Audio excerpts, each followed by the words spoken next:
감사합니다. 우리 한번 앞뒤적으로 인사를 나눴으면 하는데요. 오늘 설교 말씀 제목이 말씀의 생활화를 이룹시다입니다. 한번 앞뒤적으로 말씀의 생활화를 이룹시다라고 한번 인사를 나누도록 하겠습니다.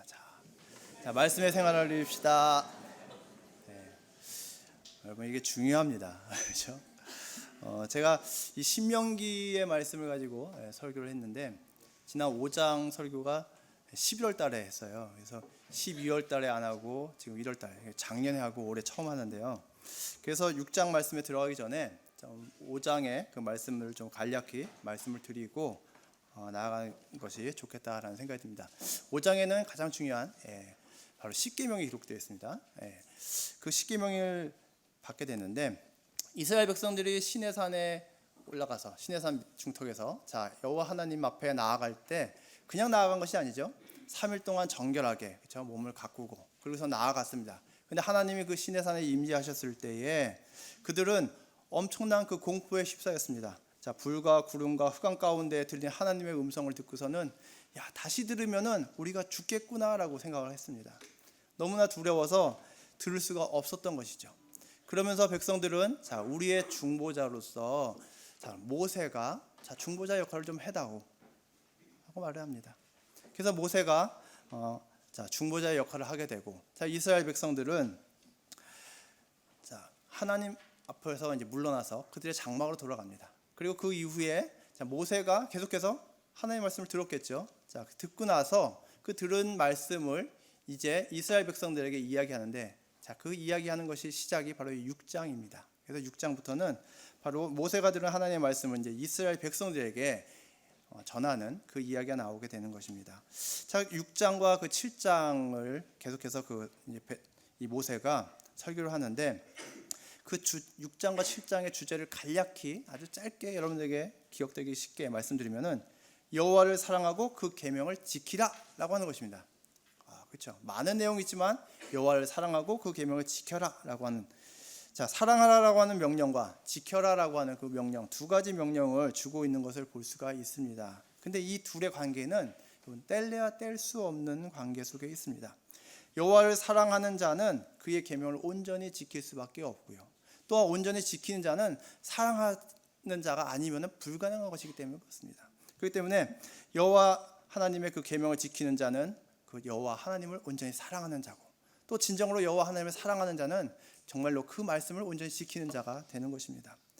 그리고 6장의 구조를 간략히 보면은 오늘 읽었던 말씀 중에 1절부터 3절까지는 여호와 하나님의 계명을 지키라라고 하는 것이고 또한 그 뒤에 보면 7장 12절 이하에 나오는 또 계명을 지키는 자에게 주어지는 보상에 대한 말씀과 사실 요 1절부터 3절까지의 말씀이 이 병행이 되는 그런 말씀입니다. 그럼 그 중간에 6장 4절부터 7장 11절까지의 말씀이 있잖아요. 그 말씀은 여호와를 사랑하라라고 하는 그 말씀들로서 구성이 되어 있습니다.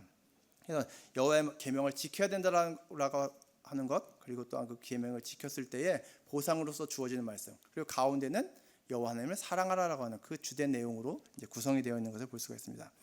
그래서 하나님의 요구도 복잡하지 않습니다. 나의 말을 잘 지켜서 내가 약속한 복을 누려라 라고 하는 거예요. 이것이 하나님이 이스라엘 백성들에게 요구하는 것이고 또한 오늘날 우리에게도 요구하는 것입니다. 그러면서 당대에 있는 너희들만 그 복을 누리는 것이 아니라 그 말씀 또한 가르쳐서 너희들의 자녀들도 너희들의 그 손자들도 정말로 계속해서 그 복을 받는 누리게끔 하라라고 하는 것이 하나님의 요구사항입니다. 여호와 하나님은 영원히 이스라엘의 하나님이시면서 또한 이스라엘은 영원히 하나님의 백성이기 때문에 하나님의 말씀도 영원하고 또한 그 약속도 영원합니다. 하나님께서는 모세를 통해 먼저 그 율법을 주시는 목적에 대해서 말씀하고 있는 것을 볼 수가 있습니다. 오늘 1절 말씀을 보면요. 이는 곧 너희의 하나님 여호와께서 너희에게 가르치라고 명하신 명령과 규례와 법도라 너희가 건너가서 차지할 땅에서 행할 것이니 라고 말씀하고 있습니다.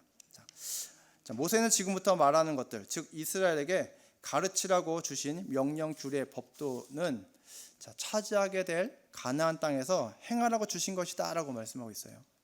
하나님께서는 국가가 세워지고 법의 기초를 놓는 것이 아니라 먼저 그 법을 먼저 주시고 그리고 그 다음에 국가를 세우신다라고 하는 것입니다. 그렇죠? 이것은 굉장히 중요한 원리입니다. 그리고 매우 근대적인 방법이기도 하고요. 또한 성경적인 방법입니다. 한 나라가 세워짐에 있어서 잘 되십시오. 한 나라가 세워짐에 있어서 그 법을 먼저 주시고 그 다음에 나라를 세운다라고 하는 거예요. 근데 과거 원시 사회나 어떤 고대 국가들 보면은 나라가 세워지고 그 다음에 통치하기 위해서 법이 제정되고 만들어지는 것을 볼 수가 있어요. 자, 그거와 좀 다르다라고 하는 모습을 보여주고 있는 것입니다. 일본의 여러분 우찌무라 간조라고 하는 그 목사님을 잘 알고 계실 것입니다. 우찌무라 간조의 그 영향으로 무교회주의 운동을 했던 한국의 신앙인이 있습니다. 이분은 목사가 아닙니다. 김교신이라고 하는 이분은 양정고등학교의 교사였고요. 일제치하 때 양정고등학교의 교사였고 또 손기정 선수의 은사이기도 합니다. 자, 근데 그분이 크리스찬으로서 잡지를 하나 만들게 됩니다. 그 잡지의 이름이 성서조선이라고 하는 신앙 잡지를 만드는데, 자, 내가 왜 이 성서조선이라고 하는 잡지를 만들게 되었는지, 그리고 왜 그 잡지의 이름을 성서조선이라고 이름을 붙였는지 하는 그 글을 쓴 내용이 있습니다. 거기에 보면은 가장 사랑하는 그들이 조선이라는 거예요. 조선 민족을 사랑한다는 거예요. 자, 근데 가장 사랑하는 자에게 가장 소중한 것을 주어야 되잖아요. 그러면 무엇이 제일 소중하냐? 바로 성서라는 거예요. 그래서 가장 사랑하는 자에게 성서를 주기 위해서 내가 성서조선이라고 한다. 그리고 또 한 가지는 지금 조선이 망했는데 이제 새로운 나라가 세워지는데 그때는 성서를 기반 위에 조선이 세워지길 바란다. 자, 그런 뜻에서 성서조선이라고 내가 이름을 붙인다라고 하는 그 이야기를 하고 있는 것을 볼 수가 있습니다. 자, 여기에 신앙의 원리가 있습니다. 그렇죠? 무엇인가를 함에 있어서 제일 처음에 무엇이 우선이 되어야 된다라고 하는 것을 우리에게 알려주고 있습니다. 그것은 바로 하나님의 말씀입니다. 성서가 먼저 기반이 되고 먼저 그것이 우선이 될 때 그 다음에 거기에다가 무엇인가를 세우는 거예요. 나라도 그렇게 해야 되는 것이고요. 여러분들의 삶의 인생의 계획도 마찬가지인 것입니다. 그 말씀이 기반이 될 때에 그것이 온전히 세워져 나아갈 수가 있는 것입니다. 그렇기 때문에 하나님께서는 이스라엘 백성들에게 먼저 나라를 세워주시고 율법을 주신 것이 아니라 율법을 먼저 주시고 그 이후에 그렇죠? 가나안 정복을 다 하고 난 다음에 나라가 세워지는 거 아니겠습니까? 그 이후에 나라를 주셨다라고 하는 사실입니다. 그래서 율법을 주신 첫 번째 목적은 율법 위에 새로운 나라를 세우기 위함이었다라고 하는 것을 우리는 말씀을 통해서 알 수가 있습니다. 자, 계속해서 2절 말씀을 보면은 곧 너와 내 아들과 내 손자들이 평생에 내 하나님 여호와를 경외하며 내가 너에게 명한 그 모든 규례와 명령을 지키게 하기 위한 것이며 또 내 나를 장구하게 하기 위한 것이라라고 바로 이 명령과 규례와 법들을 주시는 목적에 대해서 이 2절에서 또 계속해서 말씀하고 있습니다. 자, 하나님의 목적 두 번째는 이스라엘과 그 자손들이 평생에 하나님을 경외하도록 하기 위한 것이다 라고 말씀하고 있습니다. 자, 하나님을 경외하는 것, 하나님을 공경하고 두려워할 줄 아는 것은 여러분 살아감에 있어서 큰 유익이 있습니다. 여호와 하나님만이 유일하신 하나님이시고 또한 예배의 대상이 된다라고 하는 것을 우리는 뼛속 깊이 알아야 됩니다. 여호와 하나님만이 참 하나님이십니다. 그 하나님을 아는 것으로 인해서 우리는 거짓 신들, 그렇죠? 우상들을 우리의 삶 가운데서 몰아낼 수가 있는 것입니다. 그것이 내 옆에 있다라고 하는 것, 그것은 참된 하나님이 아니고 참된 신이 아니다라고 하는 그 고백이 우리에게 있어야 되겠습니다. 여러분, 우리의 삶 가운데 많은 우상이 있습니다. 요즘은 어떤 형상의 우상을 만들지 않는데 그 우상은 무엇을 나타내냐면은 자기 자신의 그 욕망의 표상입니다. 그 욕망을 글과 같이 표현하는 것입니다. 인간의 욕망이 하나님을 떠나 거짓 신을 예배하게 만듭니다. 그래서 여호와 하나님을 정말 경외하도록 하는 것, 그러기 위해서 이 율법을 주셨다라고 하는 것은 굉장히 중요한 일이 아닐 수 없습니다. 자, 세 번째 목적은 이스라엘이 모든 규례와 명령을 지키게 하기 위한 것이다라고, 지키게 하기 위한 것이다라고 말씀을 하고 있습니다. 하나님의 율법은 꼭 반드시 지키라고 주신 것입니다. 지켜도 되고 안 지켜도 되는 그런 말씀이 아닙니다. 모든 규례와 명령을 지켜야 하는 것은 바로 그 하나님의 말씀 위에 국가를 세우고 또한 민족의 기틀을 놓는 것이고 또한 자신이 살아가는 그 삶의 터전들, 또한 가정들, 심지어 자신의 인생까지도 그 말씀 위에 세워야 된다고 하는 것을 의미합니다.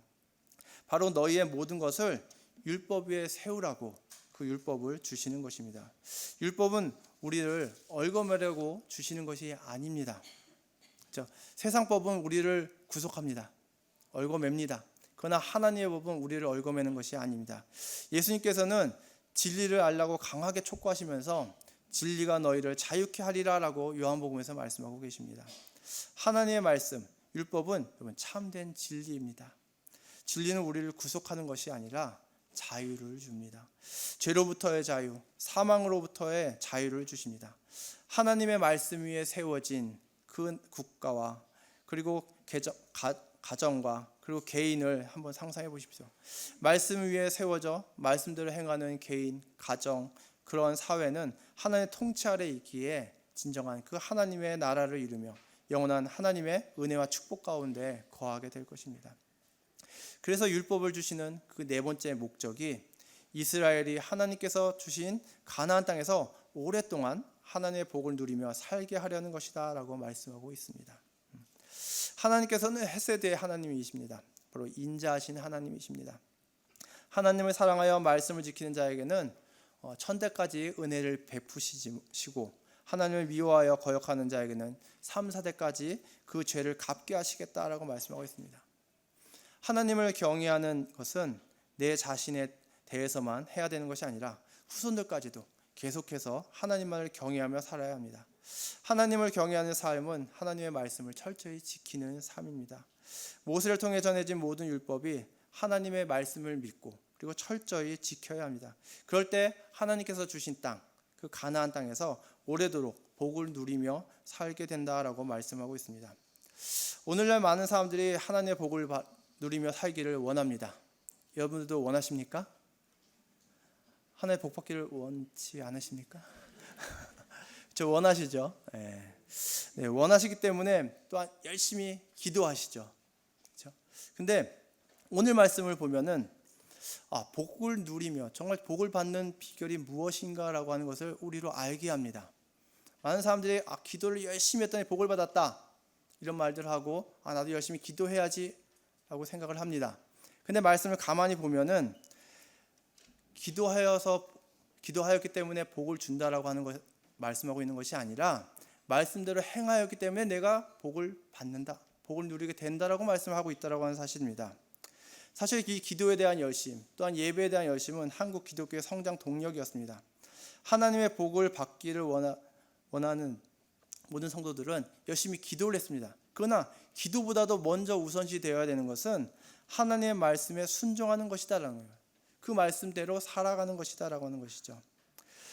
많은 사람들이 복 받기를 바라며 열심히 기도하는데 하나님의 말씀을 지키는 것이 여러분 먼저임을 우리는 깨달아 알아야 되겠습니다. 하나님의 말씀을 잘 지키는 결과로서 복이 주어진다라고 하는 사실을 꼭 기억하십시오. 열심히 기도했더니 우리는 이 세상 가운데서 많은 간증들을 듣습니다. 40일 금식 기도를 했더니 100일 철야 기도를 했더니 아니면 1000번 제사를 드렸더니 복을 받았다. 근데 여러분 그것보다 먼저 우선시 되어야 되는 것은 무엇입니까? 내가 말씀대로 순종하며 살아가는 것이에요. 그럴 때에 하나님께서 약속하신 그 축복이 우리에게 임한다라고 하는 사실입니다. 그렇기 때문에 여러분 산에 가서 산기도에서 나무 뿌리를 뽑아야 된다 이럴 것이 아니라 먼저 순종하며 살아가는 것이에요. 그렇다고 여러분 기도가 필요 없는 것은 아닙니다. 그럼 기도를 통해서 무엇을 해야 될까요? 기도를 통해서 사실은 내 안에 있는 욕망들을 죽여야 됩니다. 사람들은 자기 욕심에 이끌려서 기도를 합니다. 하나님 이것 주십시오, 저것 주십시오, 때를 씁니다. 그러나 여러분 때 쓴다고 복이 임하는 것이 아니라 말씀대로 순종할 때 내가 복을 주겠다라고 약속하셨기 때문에 여러분 그 약속을 믿으신다면은 정말로 순종하며 살아야 되겠습니다. 그래서 여러분 기도를 통해서 뭔가 하나님과 거래를 한다거나 협상을 하려고 하지 마십시오. 기도를 통해서 오히려 자신을 죽이고 하나님 제가 더욱더 하나님의 뜻에 순종하며 살아갈 수 있도록 인도해 주십시오. 그리고 하나님 저에게 이 성경 속에 있는 모든 약속된 그 말씀들이 저의 삶 가운데 온전히 이루어질 수 있게 해달라고, 그리고 정말로 나의 이 인간된 욕심들 이 모든 것들을 다 내려놓게 해달라고 그렇게 간구하며 기도하는 성도님 되시기 바랍니다. 자, 바로 이 사실을 깨닫게 하기 위해서 3절에 이렇게 말씀하고 있습니다. 이스라엘아 듣고 삼가 그것을 행하라. 그리하면 내가 복을 받고 내 조상들의 하나님 여호와께서 내게 허락하신 같이 젖과 꿀이 흐르는 땅에서 내가 크게 번성하리라. 아멘이십니까? 여러분, 그렇죠? 삶과 그것을 듣고 삶과 그것을 행하라. 그리하면 내가 복을 받고라고 말씀하고 있어요. 그렇죠? 이스라엘 듣고 삶과 그것을 행하라라고 말씀하겠습니다. 하나님의 말씀대로 행할 때에 하나님께서 젖과 꿀이 흐르는 땅, 바로 가나안 땅에서 크게 번성하게 하시겠다고 약속의 말씀을 하고 있습니다. 모세는 우리가 먼저 하나님의 말씀을 듣고 그것을 행할 때에 그 결과로 번성의 축복을 누리게 됨을 말하고 있습니다. 이 말씀은 누구든지 하나님의 말씀대로 행하는 자는 번영을 누릴 수 있다라고 하는 것입니다. 그리고 하나님의 말씀대로 행하는 것이 하나님을 진정으로 기쁘시게 하는 것임을 우리는 알아야 되겠습니다. 참된 성도는 하나님께서 기뻐하시는 일이 무엇인지 깨달아 그것을 행하는 자입니다. 사도 바울은 고린도후서 5장 9절에서 이렇게 말씀하고 있습니다. 그런즉 우리는 거하든지 떠나든지 주를 기쁘시게 하는 자 되기를 힘쓰노라라고 말하고 있습니다. 그렇죠? 살든지 죽든지 주를 위한다라고 하지 않았습니까? 그는 거하든지 떠나든지 온전히 주를 기쁘시게 하는 자 되기를 힘쓴다라고 이야기했습니다. 자, 하나님이 기뻐하셨던 일이 무엇입니까?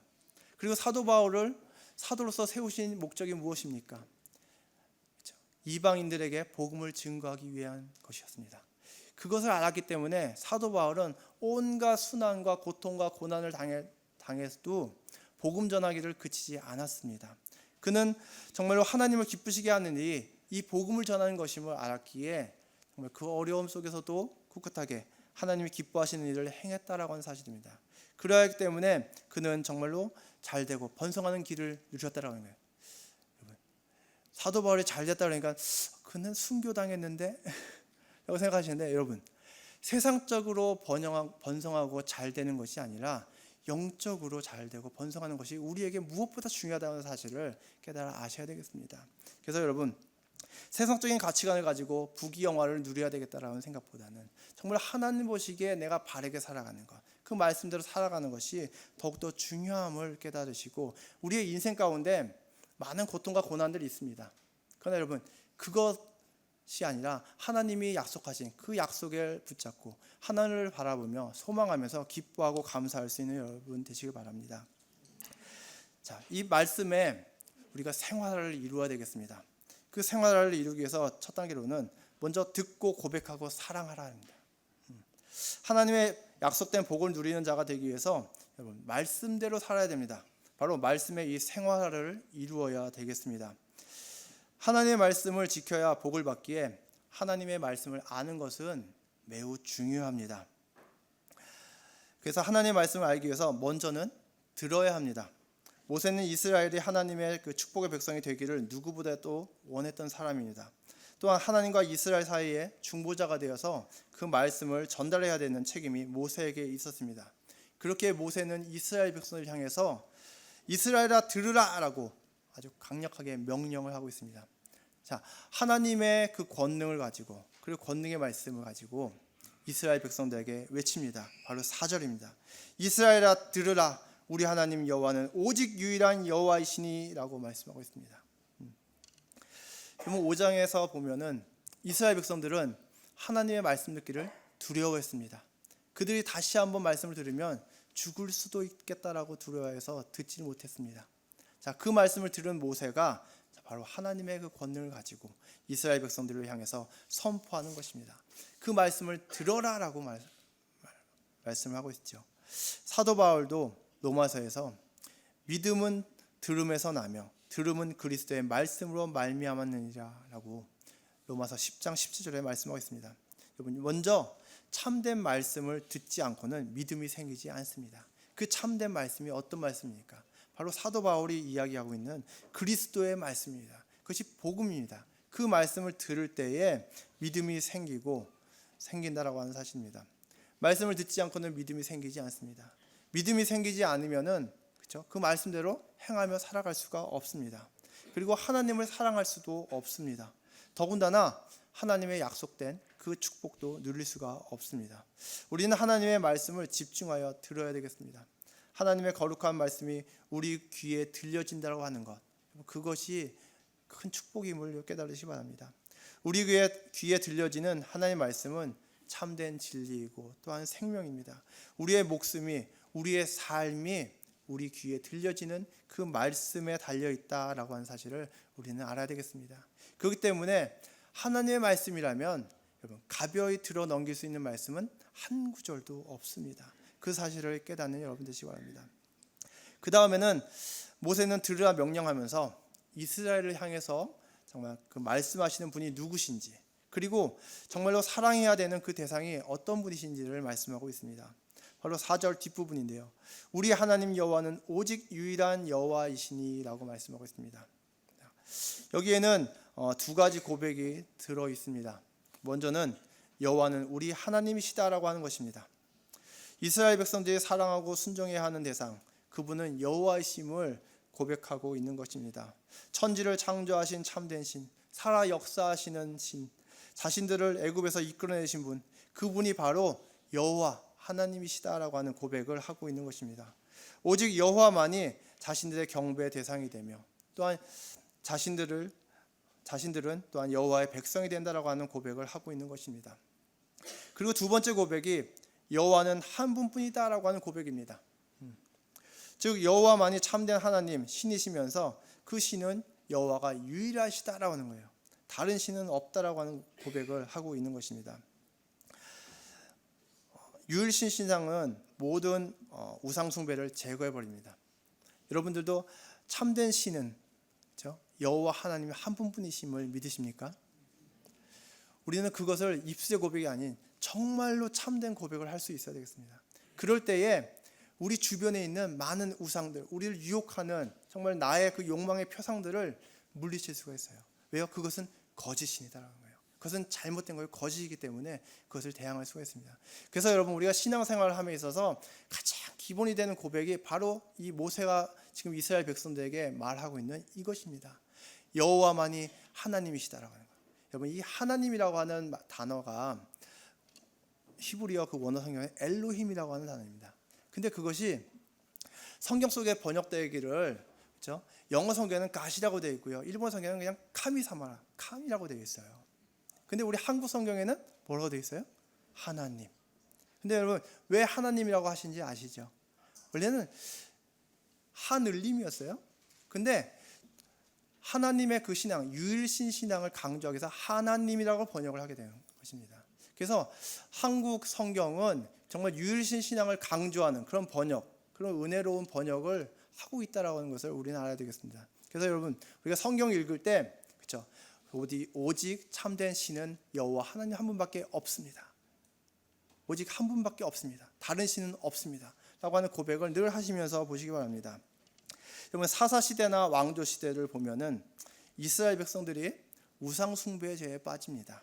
그런데 여러분, 가만히 보면은 이스라엘 백성들이 한 번도 여호와 하나님을 완전히 떠난 적은 없습니다. 그러면 무엇이 문제인가 하면 여호와 하나님을 섬기면서 바알이나 아세라 같은 다른 신도 섬겼다라는 데 문제가 있습니다.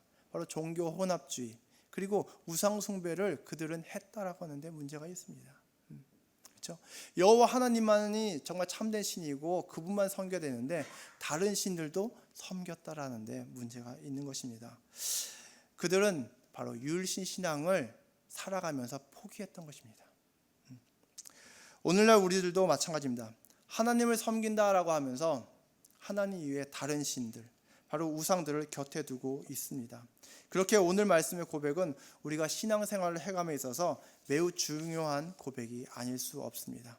참신은 여호와 하나님 한 분뿐이며 여호와는 유일하신 분이다라고 하는 고백을 여러분 마음 깊이 새기고 오직 여호와 하나님만을 사랑하고 섬겨야 하겠습니다. 그래서 모세는 이스라엘이 마음과 뜻과 힘을 다해 사랑해야 하는 분, 바로 유일하신 하나님 한 분밖에 없다라고 하는 말을 하고 있는 것입니다. 이와 같이 그 하나님만을 사랑해야 된다고 강조하는 이유는 하나님의 말씀을 온전히 듣고 지키기 위해서는 사랑해야 하기 때문에 그렇습니다. 사랑하면 잘 듣게 되고 그리고 잘 지키게 됩니다. 그래서 5절에 무엇라고 말씀하고 있습니까? 너는 마음을 다하고 뜻을 다하고 힘을 다하여 하나님을 사랑하라 라고 말씀하고 있습니다. 순종하라라고 말씀하지 않았어요? 사랑하라라고 말씀하고 있습니다. 왜요? 사랑하면 순종하게 되어 있어요. 계속해서 사랑하라라고 말씀하고 있는 것입니다. 먼저는 마음을 다해 사랑하라라고 말씀하고 있습니다. 이 마음은 레바브라고 하는 단어인데요, 심장을 의미하기도 합니다. 우리 몸의 가장 깊은 내면을 지칭하고 있습니다. 그것은 생각, 의지, 감성이 자리 잡고 있는 곳입니다. 또 두 번째로는 뜻을 다해 사랑하라라고 말씀하고 있습니다. 이 뜻은 원어로 네페시라고 한다는데 영혼이라고 번역되기도 합니다. 바로 감정이나 열정, 욕망이 자리 잡고 있는 곳을 의미합니다. 즉 온 마음과 영혼으로 무슨 일을 한다고 하는 것, 그것은 생각과 감정과 의지와 욕망을 모두 다 합하여 정말 총체적으로 그것을 수행한다라고 하는 것을 의미합니다. 바로 하나님을 사랑한다라고 하는 것을 의미합니다. 바로 나의 마음과 영이 오직 하나님만을 바라보면서, 그렇죠? 그분만을 사랑해야 된다라고 하는 것을 이야기하고 있는 것입니다. 세 번째로 말씀하고 있는 것이 힘을 다해 사랑하라라고 말씀하고 있습니다. 힘은 단순히 그 몸의 힘만을 의미하는 것이 아니라 자신이 가진 모든 것을 의미합니다. 그래서 육체적인 힘뿐만 아니라 자신의 재산이나 명예나 권세나 재능 등 그 모든 것들을 가지고 사랑하라라고 하는 말씀인 것입니다. 이처럼 모세는 너의 마음과 뜻과 힘을 다해 유일하신 하나님만을 사랑하라라고 명령하고 있습니다. 자, 이렇게 말하는 이유는 무엇입니까? 그것은 하나님만을 온전히 사랑하는 것이 하나님의 말씀대로 행하는 것이고, 말씀대로 행하는 것이 진정으로 하나님을 사랑하는 것이기 때문에 그렇습니다. 사랑하는 성도 여러분, 하나님만을 사랑하는 길이 우리의 살 길입니다. 오직 하나님에 대한 사랑만이 우리를 살립니다. 신명기의 핵심, 또한 모든 율법의 핵심은 하나님의 말씀을 듣고 하나님을 사랑하라라고 하는 것입니다. 그렇게 예수님께서는 하나님 사랑, 이웃 사랑을 말씀하셨고, 또한 사도 바울은 사랑하는 자는 율법을 다 이루었다라고 말씀하고 있고, 또한 사랑은 율법의 완성이다라고 말씀하고 있는 것입니다. 율법은 거룩한 것으로서 하나님의 온전하신 뜻이 드러나 있기에 율법을 지키지 않고는 살 수 없습니다. 율법을 온전히 지키는 길은 하나님을 사랑하고 이웃을 사랑하는 것입니다. 오늘 말씀처럼 우리는 마음을 다하고 뜻을 다하고 힘을 다하여 하나님을 사랑해야 하겠습니다. 말씀의 생활을 이루기 위한 두 번째 단계는 그 말씀을 정말로 외우고 가르치고 늘 가까이 하는 것에 있습니다. 우리는 하나님을 사랑하여 그 말씀을 늘 가까이에 두어야 하겠습니다. 그 말씀을 가장 가까이에 두는 방법이 무엇일까요? 6절에 그 가까이 두는 방법을 우리에게 일러주고 있습니다. 오늘 내가 내게 명하는 이 말씀을 너는 마음에 새기고 라고 말씀하겠습니다. 가까이 두는 방법이 뭐라고요? 마음에 새겨라라고 하는 거예요. 마음에 새기는 것입니다. 앞에서 제가 마음은 우리의 깊은 내면으로서 생각, 의지, 감성이 자라는 곳이라고 말씀을 드렸습니다. 바로 그 마음이 말씀의 지배를 받아야 함을 말씀하고 있는 것입니다. 말씀을 자꾸 읽고 외워서 그 말씀을 중심으로 살아야 함을 말씀하고 있습니다. 말씀을 마음에 새기지 않으면은 우리는 쉽게 그 말씀을 떠나 살 수가 있습니다. 여러분, 출애굽기에 보면은 모세가 시내산에 올라서 하나님의 말씀을 받아옵니다. 바로 십계명이 적힌 그 두 돌판을 받게 되는데, 그것을 들고 내려오는데, 모세를 기다리다 지친 이스라엘 백성들이 어떤 일을 벌입니까? 황금 우상을 만들고, 그리고 그 우상 앞에서 춤을 추면서 노래하면서 잔치를 벌이고 있었습니다. 그 모습을 본 모세가 어떤 일을 행합니까? 분노하여서 그 하나님이 주신 귀한 십계명이 적힌 그 돌판을 언덕 아래로 던집니다. 그때 어떤 일이 벌어집니까? 그 돌판이 깨졌죠. 그렇죠? 여러분, 하나님의 말씀이 돌판에 있을 때는 여러분 그 말씀이 던져지면 깨져요. 그러나 여러분 그 말씀이 마음판에 새겨졌을 때는 깨지지 않는다라고 하는 사실입니다. 여러분 그 사실을 우리에게 또한 알려주고 있습니다. 그래서 여러분 말씀은 마음에 새겨야 되는 것입니다. 육체적 정신적 고통과 어떤 유혹이 있다 할지라도 그 새겨진 말씀으로 인해서 우리가 구원받을 수 있는 것입니다. 여러분 말씀은 성경 속에만 있는 것이 아닙니다. 내가 가지고 다니는 책 속에만 있는 것이 아닙니다. 어떤 말씀 카드 속에만 있는 것이 아닙니다. 거기에만 있어야 되는 것이 아니라 진정으로 내 마음판에 새겨져 있어야 됩니다.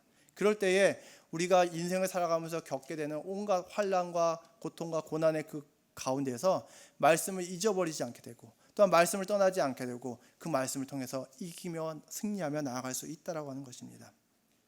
그렇기 때문에 그 말씀을 나도 마음판에 새겨야 되지만은 누구의 마음판에 새겨야 될까요?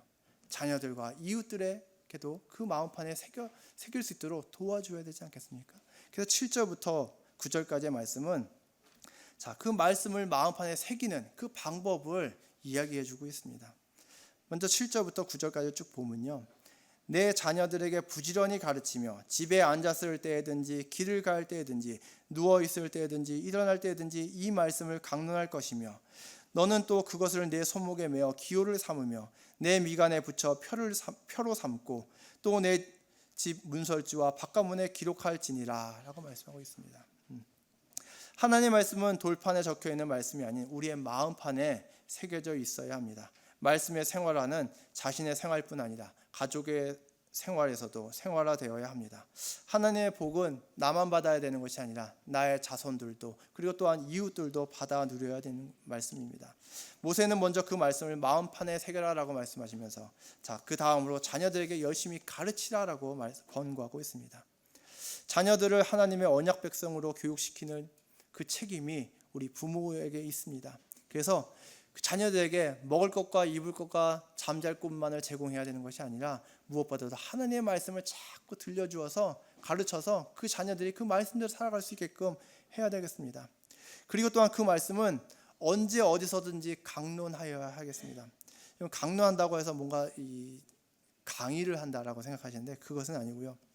오늘날로 보면은 그 말씀에 대해서 이야기하는 것입니다. 여러분 식탁 자리에서 그렇죠? 자녀들과 대화를 나눌 때 또는 이웃들과 또는 친구들과 대화를 나눌 때 하나님 말씀을 가지고 이야기를 하십시오. 그것이 언제 어디서든지 강론하는 비결입니다. 그럴 때에 하나님에 대한 이야기를 나눌 때에 정말 편안한 분위기 가운데서 그 말씀에 대해서 서로 토론을 하고 나눔으로써 우리들의 마음속에 말씀이 새겨지게 되는 것입니다. 그 다음 8절에 보면은 말씀을 손목에 메어 기호를 삼고 내 미간에 붙여 표로 삼으라라고 하셨는데 먼저 이 손목에 메어 기호를 삼고라고 하는 것은 말씀을 늘 가까이 하라는 것입니다. 여러분 뭐 말씀 카드도 좋습니다. 작은 성경책도 좋습니다. 아니면 스마트폰에 있는 성경도 좋습니다. 늘 갖고 다니시면서 그 말씀을 보십시오. 그 가까이 하라라고 하는 은유적인 표현이 손목에 메어 기호를 삼아라라고 하는 말씀입니다.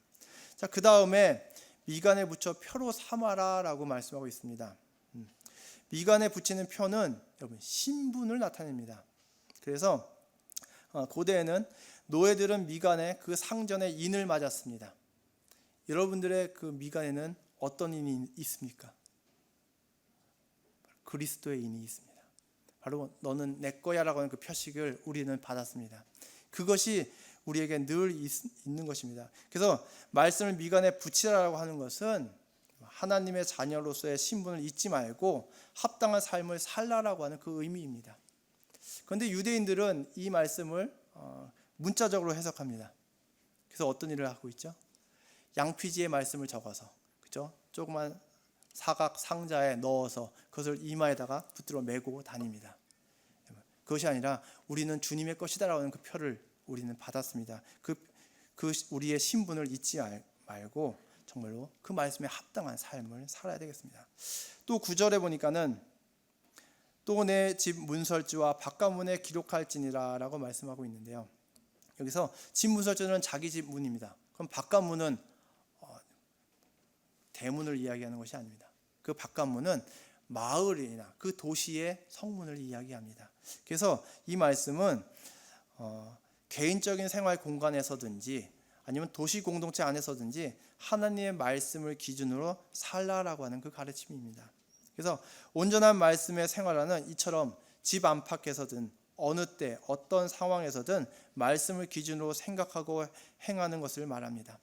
하나님께서는 진정으로 기뻐하시는 일이 하나님의 백성이 하나님의 말씀을 중심으로 살아가는 것입니다.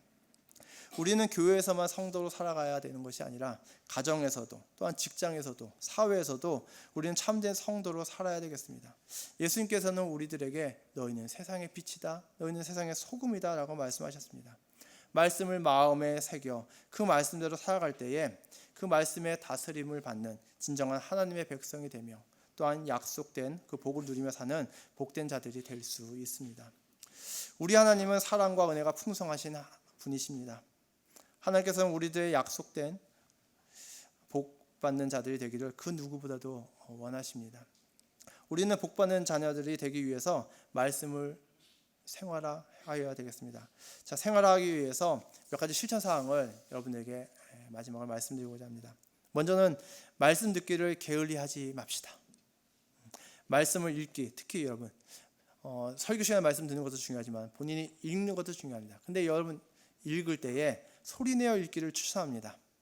우리가 밥을 먹어야 살 수 있는 것처럼 우리는 말씀을 들어야 살 수 있다라고 하는 사실을 꼭 기억하시기 바랍니다. 그 두 번째로는 하나님께 고백하는 삶을 살아야 되겠습니다. 성경 속에 많은 신앙인들의 고백을 보면서 자신들의 삶 속에서 정말 하나님을 향해서 정말 그와 같은 사랑과 믿음의 고백들을 하며 살아야 되겠습니다. 여호와 하나님만이 유일하신 하나님이심을 우리는 늘 고백하며 예수 그리스도만이 참된 구원자 되심을 우리는 고백하며 살아야 되겠습니다. 세 번째로는 하나님의 말씀을 삶 속에서 늘 이야기하며 살아야 되겠습니다. 하나님에 대한 고백을 기도나 마음속으로만 하는 것이 아니라 사람들과의 그 대화 중에도 행해야 되겠습니다. 특히 자녀들에게 말해줌으로써 우리들이 하나님의 섭리 가운데 있음을 알게 하여야 되겠습니다. 그래서 여러분 우리의 모든 대화 가운데 말씀이 빠지지 않도록 정말로 그 말씀을 가지고 이야기할 수 있도록 그렇게 노력을 해야 되겠습니다. 그리고 네 번째로는 말씀을 기준 삼아서 여러분 말하고 행동해야 되겠습니다. 말씀을 삶의 최우선순위에 두어서 말씀을 기준으로 생각하고 말하고 행동해야 되겠습니다. 그리고 주님이라면 이 상황에서 어떻게 말씀하실까? 그리고 어떻게 생각하실까? 어떻게 행동하실까? 이것을 늘 물으면서 그리고 말하고 행동해야 되겠습니다. 참된 성도는 말씀이 그 입술에만 머무는 것이 아니라 몸으로 나타나야 됩니다. 그리고 마지막 다섯 번째로는 가정, 교회, 사회에서 하나님의 자녀다운 삶을 살아야 되겠습니다. 우리는 하나님의 자녀로서 사랑과 정의를 행함으로 하나님께 영광 돌리는 삶을 살아야 되겠습니다. 자신의 입술의 모든 말과 행동이 하나님께 영광이 되어야 하겠습니다. 여러분 의인은 믿음으로 살리라라고 하는 성경 말씀을 알고 계시기 터인데요. 하나님의 말씀대로 사는 것이 의롭게 되는 비결입니다. 그렇게 읽지는 않았지만 오늘 6장 신명기 6장 25절에 이렇게 말씀하고 있습니다. 우리가 그 명령하신 대로 이 모든 명령을 우리 하나님 여호와 앞에서 삼가 지키면 그것이 곧 우리의 의로움이니라 할지니라 라고 말씀하고 있습니다.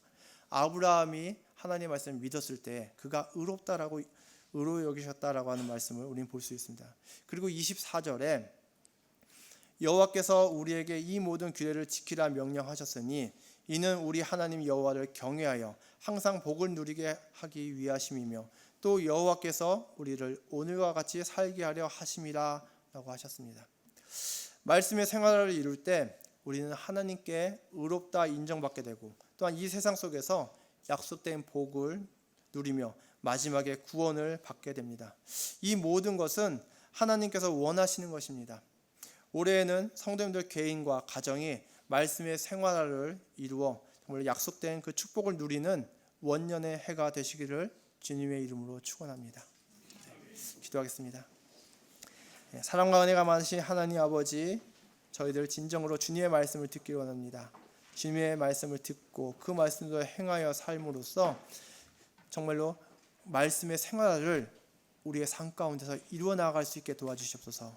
주님의 말씀보다 주님보다 앞서지 않도록 주님 저희들을 붙잡아 주시고 저희들의 인생을 주님의 말씀 가운데 세우고 또한 저희들의 가정을 주님의 말씀 가운데 세움으로써 주님의 복이 늘 항상 함께하는 그러한 개인과 가정 또한 직장, 사회가 될 수 있도록 축복하여 주시옵소서. 감사드리며 예수님의 이름으로 기도드렸사옵나이다. 아멘.